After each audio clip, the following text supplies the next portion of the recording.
Hey everyone, welcome back to the channel where we chase the shadows that refuse to fade.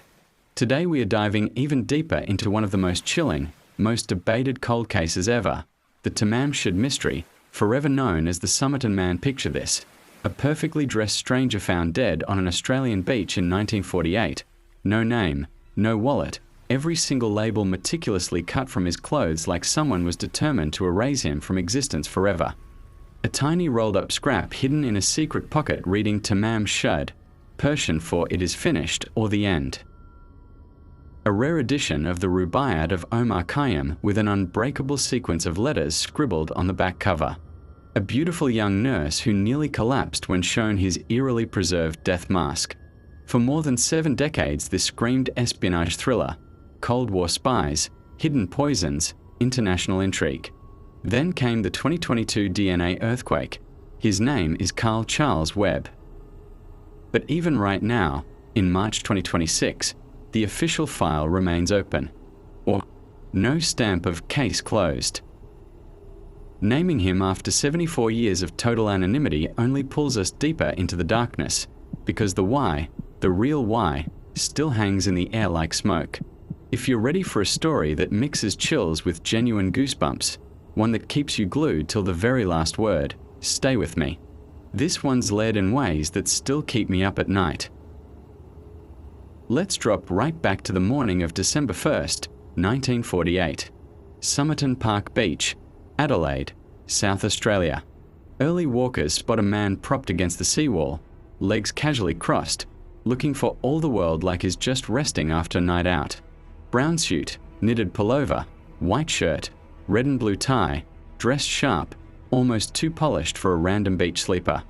A half-smoked cigarette dangles from his collar, as if it slipped from his lips in his final exhale.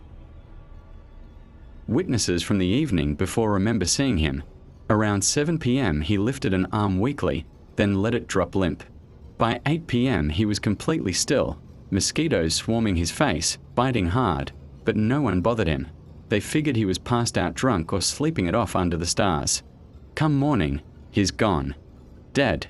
No identification, no wallet, no keys, no hat, nothing personal at all. Just a fit, athletic-looking man in his early 40s. The autopsy. A nightmare. Brain swollen. Stomach and liver flooded with blood. Spleen 3 times normal size. Duodenum full of ulcers. He'd eaten a pasty hours before. No wounds. No struggle. But poison, almost certainly. Something rare, fast, undetectable back then. Imagine those final moments. Heart pounding wildly, vision tunneling, lungs struggling, all while the ocean crashes nearby and strangers stroll past without a clue. No hand to hold. No voice to whisper goodbye. Just the relentless sound of waves claiming the silence. Then the strangeness escalates. Every label had been surgically removed from his clothing. Jacket, shirt, trousers, socks, even the shoes. Someone went to extraordinary lengths to sever any trail back to where the outfit came from. But tucked inside a hidden fob pocket, a tiny rolled scrap of paper, Tamám Shud. It was torn from the very last page of a specific 1941 New Zealand edition of the Rubaiyat of Omar Khayyam. It is finished. Police released the scrap to the public. A few months later, a man comes forward. He discovered the actual book tossed into the back seat of his unlocked car on Jetty Road, Glenelg. On the back cover, faint pencil impressions, a local phone number, some random digits, and 5 lines of block capital letters that look unmistakably like a code. W Regorbabd Mliawa Dumpanat Piapex Mliaboe Kitten Teamsgab. The second line is crossed out. There's an X positioned over 1 letter. And this is where things stop making sense.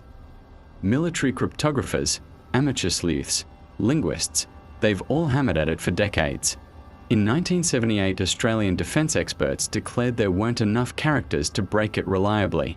Some call it deliberate gibberish from a tormented mind. Others insist it's a real cipher.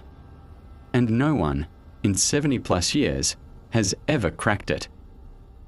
As of 2026, the code remains unsolved. Imagine staring at those letters night after night, convinced they hold the final piece, and hitting wall after wall. No name. No past. No explanation. That phone number led straight to Jessica Jo Thomson, Jestyn, a 27-year-old nurse living just 400 meters from the body. Police show her the death mask. She goes pale, nearly faints, says she doesn't know him. But something didn't add up. In 1945, she had given the exact same rare rubaiyat edition to an army lieutenant named Alfred Boxall, complete with a romantic inscription signed Jestyn. Boxall was alive, his book untouched. 2 identical books, 2 men, same edition, same mystery. Then, in 2013, Jestyn's daughter Kate drops the bomb. Her mother knew his identity all along, refused to ever say a word. Kate even wondered if the Somerton Man was Robin's real father, Robin, born 1947. The family pushed hard for DNA to check. From 2017 to 2021, Professor Derek Abbott partnered with Colleen Fitzpatrick, hairs from death mask, DNA haplogroup H409A. In May 2021, exhumation. And then, everything changed. July 26, 2022, the announcement that flipped the entire mystery. Abbott and Fitzpatrick revealed Carl Charles Webb, born November 16, 1905, in Footscray, Melbourne, an electrical engineer and instrument maker. Age 43, perfect match. DNA matched relatives. Family photos showed striking similarities. Abbott declared 99.9% confidence. Who was Carl Webb in life? On the surface, ordinary, youngest of 6 children. Married Dorothy Jean Robertson in 1941. But cracks formed fast. 1946, mother died. Carl attempted suicide with ether, became withdrawn, moody. Dorothy left him in 1947. She relocated to Butte, close to Adelaide. Did Carl travel there seeking reconciliation? The suitcase discovered at Adelaide railway station held odd items: red dressing gown, pajamas, slippers, shaving kit, electrician screwdriver, sharpened knife, stenciling brushes, clothes with T. Keen tags, his brother-in-law's surname. Sand in the trouser cuffs, beach sand. He arrives by train, buys a ticket to Henley Beach but never boards, and dies within 12 hours. The glamorous spy theories evaporated. No ballet's Russ's dancer, no Russian operative. Just a heartbroken, possibly depressed engineer. The rubaiyat's theme suddenly read like a suicide note. The code, perhaps his own clumsy attempt at a poetic farewell. But hold on, because this is where the real chills set in deepest. We solved the identity, but we didn't solve the death. Even with a name, the core questions burn brighter. Cause of death? Poison, almost without doubt. But suicide or murder? Why strip every label? Why the suitcase tools?